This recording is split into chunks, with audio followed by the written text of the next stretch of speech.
It's time for another classic mystery by Agatha Christie, featuring Hercule Poirot. This one is called The Mystery of Hunter's Lodge. "After all," murmured Poirot, "it is possible that I shall not die this time." Coming from a convalescent influenza patient, I hailed the remark as showing a beneficial optimism. I myself had been the first sufferer from the disease. Poirot, in his turn, had gone down. He was now sitting up in bed, propped up with pillows, his head muffled in a woolen shawl, and was slowly sipping a particularly nauseous tisane, which I had prepared according to his directions. His eye rested with pleasure upon a neatly graduated row of medicine bottles which adorned the mantelpiece. "Yes, yes," my little friend continued. "Once more shall I be myself again, the great Hercule Poirot, the terror of evildoers. Figure to yourself, mon ami, that I have a little paragraph to myself in society gossip. Here it is. Go eat criminals all out.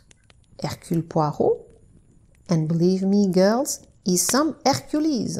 Our own pet society detective can't get a grip on you. 'Cause why? 'Cause he's got la grippe himself." I laughed. "Good for you, Poirot. You are becoming quite a public character. And fortunately, you haven't missed anything of particular interest during this time." "That is true. The few cases I have had to decline did not fill me with any regret." Our landlady stuck her head in at the door. "There's a gentleman downstairs. Says he must see Monsieur Poirot or you, Captain. Seeing as he was in a great to-do and with all that quite the gentleman, I brought up his card." She handed me the bit of pasteboard. "Mr. Roger Havering," I read. Poirot motioned with his head towards the bookcase, and I obediently pulled forth Who's Who. Poirot took it from me and scanned the pages rapidly. "Second son of 5th Baron Windsor. Married 1913, Zoe, 4th daughter of William Crabbe." I said. "I rather fancy that's the girl who used to act at the Frivolity. Only she called herself Zoe Carisbrooke.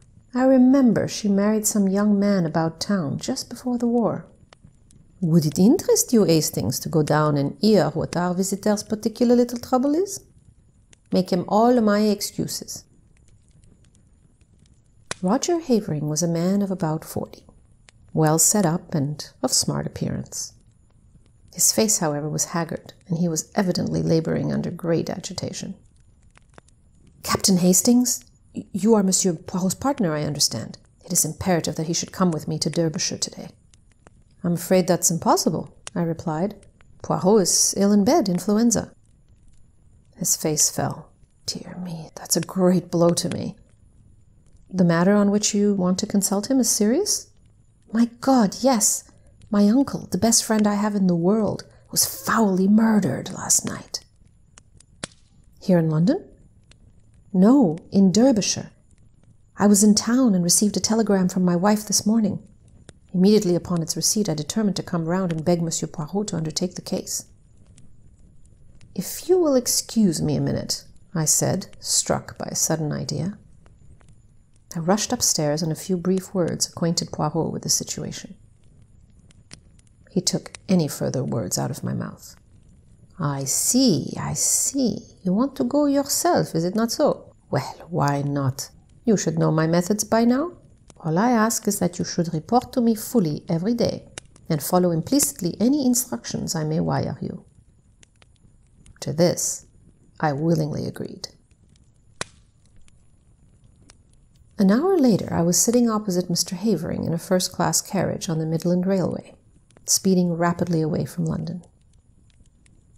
"To begin with, Captain Hastings, you must understand that Hunter's Lodge, where we are going, and where the tragedy took place, is only a small shooting box in the heart of the Derbyshire moors. Our real home is near Newmarket, and we usually rent a flat in town for the season. Hunter's Lodge is looked after by a housekeeper who is quite capable of doing all we need when we run down for an occasional weekend. Of course, during the shooting season, we take down some of our own servants from Newmarket. My uncle, Mr. Harrington Pace, as you may know, my mother was a Miss Pace of New York, has for the last 3 years made his home with us. He never got on well with my father or my elder brother, and I suspect that my being somewhat of a prodigal son myself rather increased than diminished his affection towards me. Of course, I'm a poor man, and my uncle was a rich one. In other words, he paid the piper. But though exacting in many ways, he was not really hard to get on with, and we all three lived very harmoniously together. 2 days ago, my uncle, rather wearied with some recent gaieties of ours in town, suggested that we should run down to Derbyshire for a day or two. My wife telegraphed to Mrs. Middleton, the housekeeper, and we went down that same afternoon.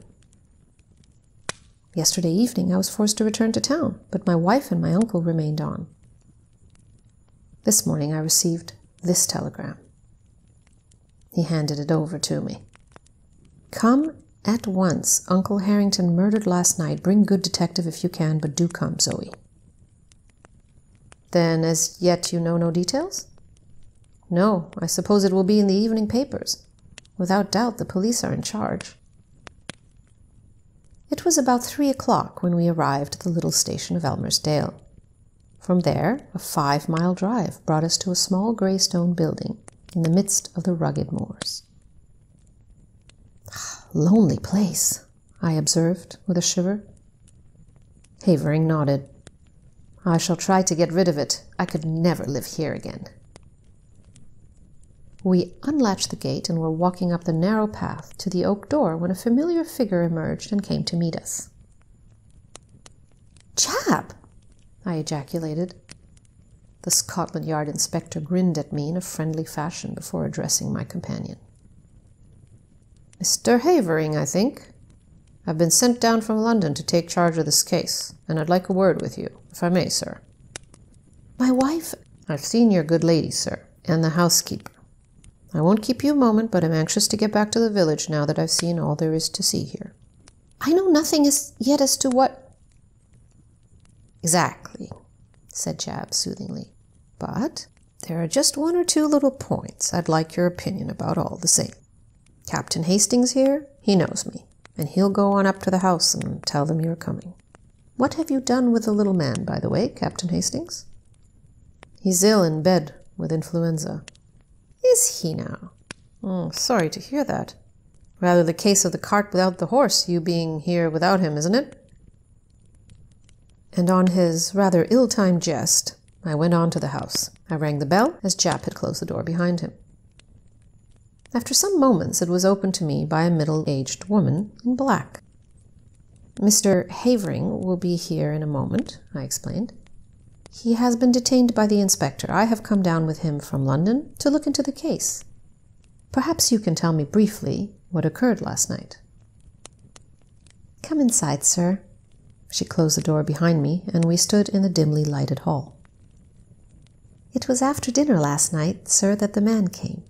He asked to see Mr. Pace, sir, and seeing that he spoke the same way, I thought it was an American gentleman friend of Mr. Pace's, and I showed him into the gun-room, and then went to tell Mr. Pace. He wouldn't give any name, which of course was a bit odd, now that I come to think of it. I told Mr. Pace, and he seemed puzzled-like, but he said to the mistress, "Excuse me, Zoe, while I just see what this fellow wants." He went off to the gun-room, and I went back to the kitchen, but after a while I heard loud voices, as if they were quarreling, and I came out into the hall. At the same time the mistress, she comes out too, and just then there was a shot, and then a dreadful silence. We both ran to the gun-room door, but it was locked, and we had to go round to the window. It was open, and there inside was Mr. Pace, all shot and bleeding. What became of the man? He must have got away through the window, sir, before we got to it. And then? Mrs. Havering sent me to fetch the police. 5 miles to walk it was. They came back with me, and the constable, he stayed all night. And this morning the police gentleman from London arrived. What was this man like who called to see Mr. Pace? The housekeeper reflected. He had a black beard, sir, and was about middle-aged, and had on a light overcoat. Beyond the fact that he spoke like an American, I didn't notice much about him. I see. Now, I wonder if I can see Mrs. Havering. She's upstairs, sir. Shall I tell her? If you please. Tell her that Mr. Havering is outside with Inspector Japp, and that the gentleman he has brought back with him from London is anxious to speak to her as soon as possible. Very good, sir. I was in a fever of impatience to get all the facts. Japp had 2 or 3 hours' start of me, and his anxiety to be gone made me keen to be close at his heels. Mrs. Havering did not keep me waiting long. In a few minutes I heard a light step descending the stairs, and looked up to see a very handsome young woman coming towards me. She wore a flame-colored jumper that set off the slender boyishness of her figure. On her dark head was a little hat of flame-colored leather. Even the present tragedy could not dim the vitality of her personality. I introduced myself, and she nodded in quick comprehension. "Of course, I have often heard of you and your colleague, Monsieur Poirot. You have done some wonderful things together, haven't you? It was very clever of my husband to get you so promptly. Now will you ask me questions? That is the easiest way, isn't it, of getting to know all you want about this dreadful affair?" "Thank you, Mrs. Havering. Now, what time was it that this man arrived?" "It must have been just before 9 o'clock. We had finished dinner and were sitting over our coffee and cigarettes." "Your husband had already left for London?" "Yes, he went up by the 6:15. "Did he go by car to the station, or did he walk?" "Our own car isn't down here. One came out from the garage in Elmersdale to fetch him in time for the train." "Was Mr. Pace quite his usual self?" "Absolutely. Most normal in every way." "Now, can you describe this visitor at all?" "I'm afraid not. I didn't see him. Mrs. Middleton showed him straight into the gun room and then came to tell my uncle." "What did your uncle say?" "He seemed rather annoyed, but went off at once. It was about 5 minutes later that I heard the sound of raised voices. I ran into the hall and almost collided with Mrs. Middleton. Then we heard the shot. The gun-room door was locked on the inside, and we had to go right round the house to the window. Of course, that took some time, and the murderer had been able to get well away. My poor uncle had been shot through the head. I saw at once that he was dead. I sent Mrs. Middleton for the police. I was careful to touch nothing in the room, but to leave it exactly as I found it." I nodded approval. "Now, as to the weapon?" "Well, I can make a guess at it, Captain Hastings. A pair of revolvers of my husband's were mounted upon the wall. One of them is missing." I pointed this out to the police, and they took the other one away with them. When they've extracted the bullet, I suppose they will know for certain. "May I go to the gun room?" "Certainly. The police have finished with it. The body has been removed." She accompanied me to the scene of the crime. At that moment, Havering entered the hall, and with a quick apology, his wife ran to him. I was left to undertake my investigations alone.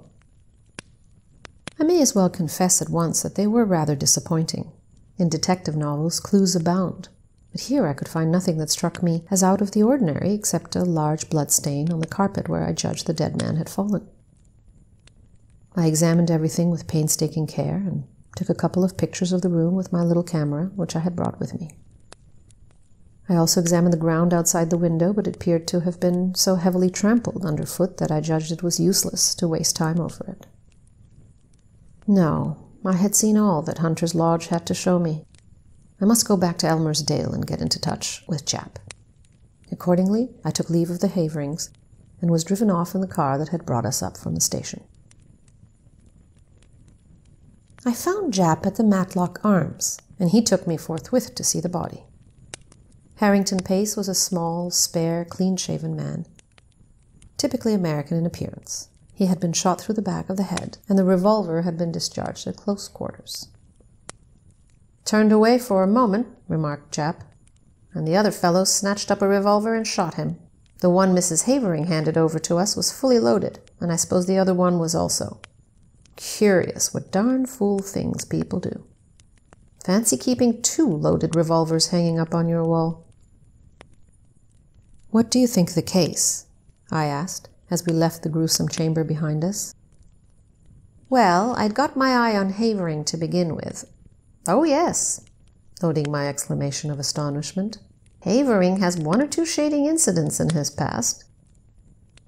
When he was a boy at Oxford, there was some funny business about the signature on one of his father's checks. All hushed up, of course. Then he's pretty heavily in debt now, and they're the kind of debts he wouldn't like to go to his uncle about, whereas you may be sure the uncle's will would be in his favor. Yes, I'd got my eye on him, and that's why I wanted to speak to him before he saw his wife. But their statements dovetail all right, and I've been to the station, and there's no doubt whatever that he left by the 6:15. That gets up to London about 10:30. He went straight to his club, he says, and if that's confirmed, all right, why, he couldn't have been shooting his uncle here at 9 o'clock in the Black Beard. Ah, yes, I was going to ask you what you thought about that beard. Jap winked. I think it grew pretty fast. Grew in the 5 miles from Elmersdale to Hunter's Lodge. Americans that I've met are mostly clean-shaven. Yes, it's amongst Mr. Pace's American associates that we'll have to look for the murderer. I questioned the housekeeper first, and then her mistress, and their stories agree all right, but I'm sorry Mrs. Havering didn't get to look at the fellow. She's a smart woman, and she might have noticed something that would set us on the track. I sat down and wrote a lengthy account to Poirot. I was able to add various further items of information before I posted the letter. The bullet had been extracted and was proved to have been fired from a revolver identical with the one held by the police. Furthermore, Mr. Havering's movements on the night in question had been checked and verified, and it was proved beyond doubt that he had actually arrived in London by the train in question. And thirdly, a sensational development had occurred. A city gentleman living at Ealing, on crossing Haven Green to get to the district railway station that morning, had observed a brown paper parcel stuck between the railings. Opening it, he found that it contained a revolver. He handed the parcel over to the local police station, and before night, it was proved to be the one we were in search of, the fellow to that given us by Mrs. Havering. 1 bullet had been fired from it. All this I added to my report. A wire from Poirot arrived whilst I was at breakfast the following morning. Of course, black-bearded man was not Havering. Only you or Jap would have such an idea. Wire me description of housekeeper and what clothes she wore this morning. Same of Mrs. Havering. Do not waste time taking photographs of interiors. They are underexposed and not in the least artistic. It seemed to me that Poirot's style was unnecessarily facetious. I also fancied he was a shade jealous of my position on the spot with full facilities for handling the case. His request for a description of the clothes worn by the 2 women appeared to me to be simply ridiculous, but I complied as well as I, a mere man, was able to. At 11, a reply wire came from Poirot. Advise Jap arrest housekeeper before it is too late. Dumbfounded, I took the wire to Jap. He swore softly under his breath. He's the goods, Monsieur Poirot. If he says so, there's something in it. And I hardly noticed the woman. I don't know that I can go so far as arresting her, but I'll have her watched. We'll go up right away and take another look at her. But it was too late. Mrs. Middleton, that quiet, middle-aged woman who had appeared so normal and respectable, had vanished into thin air. Her box had been left behind. It contained only ordinary wearing apparel. There was no clue in it to her identity or as to her whereabouts. From Mrs. Havering we elicited all the facts we could. I engaged her about 3 weeks ago when Mrs. Emery, our former housekeeper, left. She came to me from Mrs. Selborne's agency in Mount Street, a very well-known place. I get all my servants from there. They sent several women to see me, but this Mrs. Middleton seemed much the nicest and had splendid references. I engaged her on the spot and notified the agency of the fact. Can't believe there was anything wrong with her. She was such a nice, quiet woman. The thing was certainly a mystery, whilst it was clear that the woman herself could not have committed the crime, since at the moment the shot was fired, Mrs. Havering was with her in the hall. Nevertheless, she must have some connection with the murder, or why should she suddenly take to her heels and bolt? I wired the latest development to Poirot and suggested returning to London and making inquiries at Selborne's agency. Poirot's reply was prompt. Useless to inquire at agency. They will never have heard of her. Find out what vehicle took her up to Hunter's Lodge when she first arrived there. Though mystified, I was obedient. The means of transport in Elmersdale were limited. The local garage had 2 battered Ford cars, and there were 2 station flys. None of these had been requisitioned on the date in question. Questioned, Mrs. Havering explained that she had given the woman the money for her fare down to Derbyshire, and sufficient to hire a car or fly to take her up to Hunter's Lodge. There was usually one of the Fords at the station on the chance of its being required.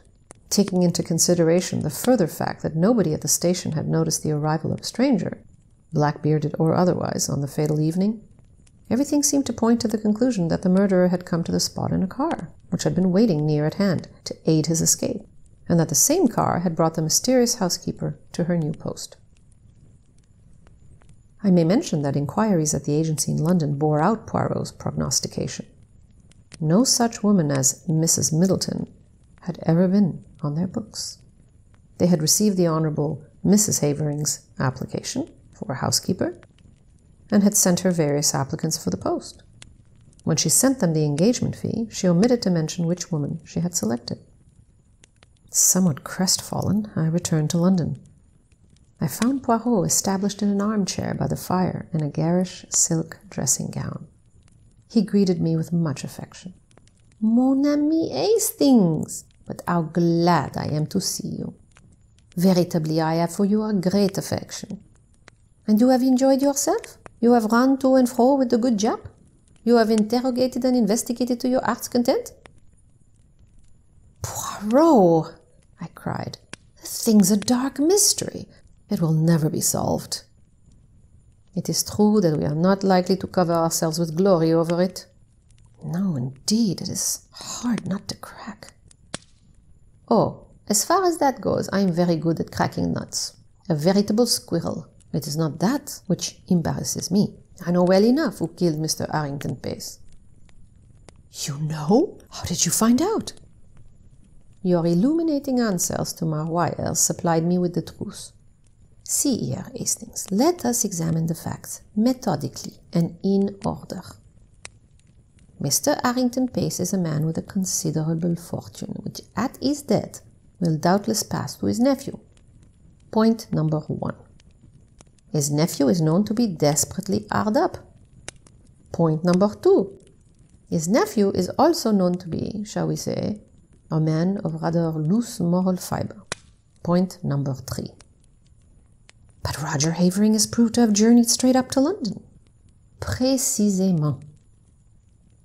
And therefore, as Mr. Havering left Elmersdale at 6:15, and since Mr. Pace cannot have been killed before he left, or the doctor would have spotted the time of the crime as being given wrongly when he examined the body, we conclude quite rightly that Mr. Havering did not shoot his uncle.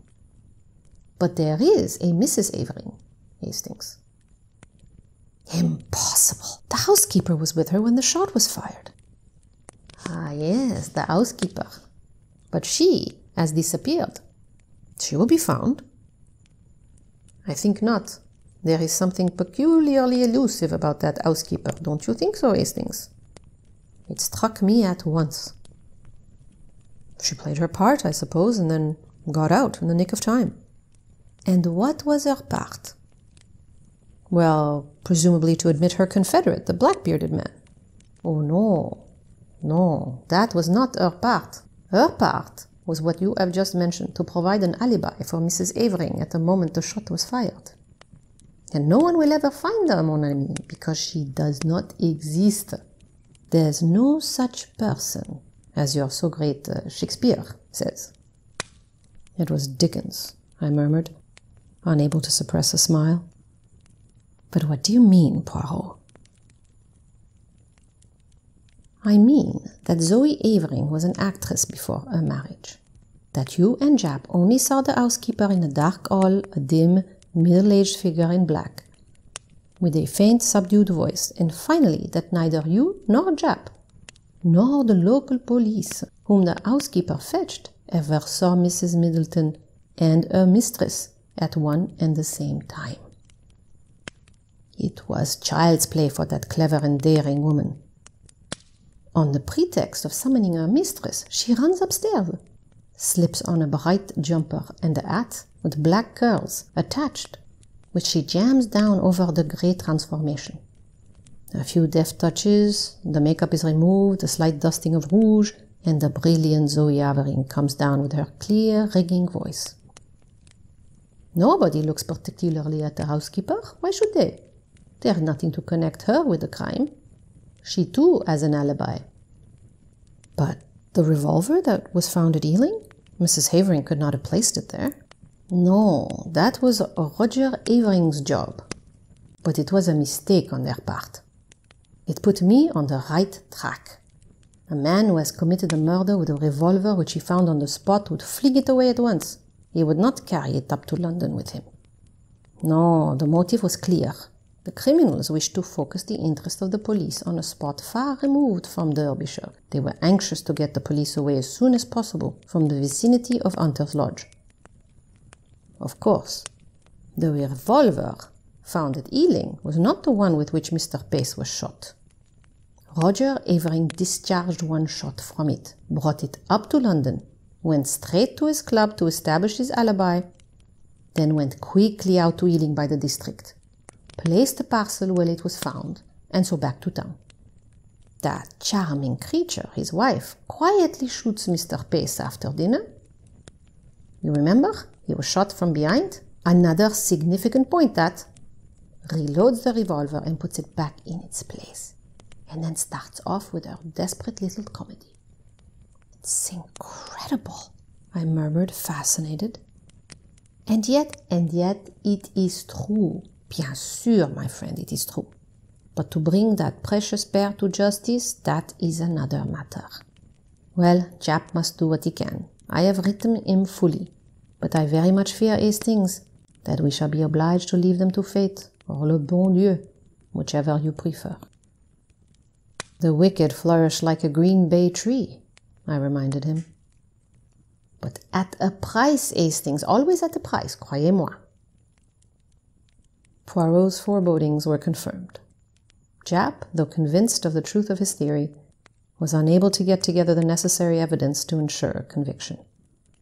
Mr. Pace's huge fortune passed into the hands of his murderers. Nevertheless, nemesis did overtake them, and when I read in the paper that the Honourable Roger and Mrs. Havering were amongst those killed in the crashing of the air mail to Paris, I knew that justice was satisfied.